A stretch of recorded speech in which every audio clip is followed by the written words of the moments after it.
Steve Wiskin here from Doubleview Podiatry.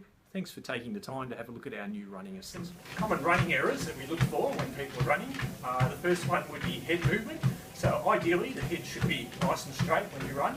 If your head's bobbing from side to side, that's something that we like. Another common running error that I see a lot of is crossing the arms in front of the body. So ideally the arms should be going straight back, but you do see a lot of people who cross their arms like this as they run.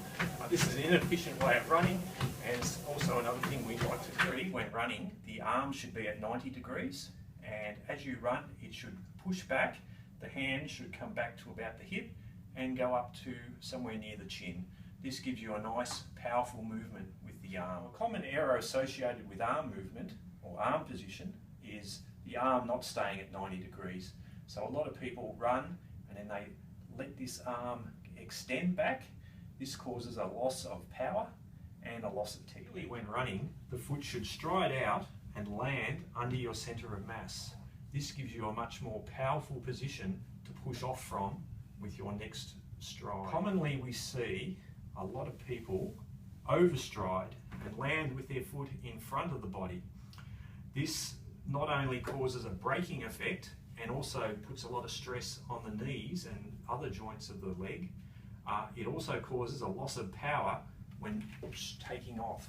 Common running drills that we use to improve running technique are as follows. The first one would be the high knee drill. So the first thing that you'd look for is that the opposite arm comes up with the leg as such.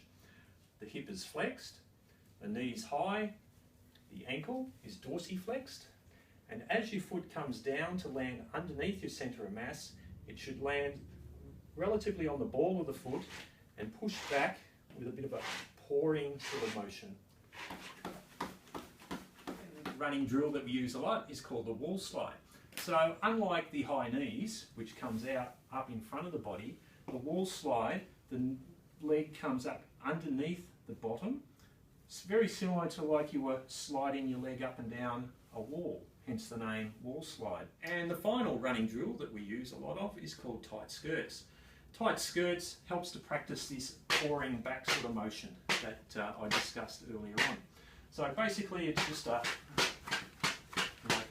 such, repeated very quick. This video has been helpful.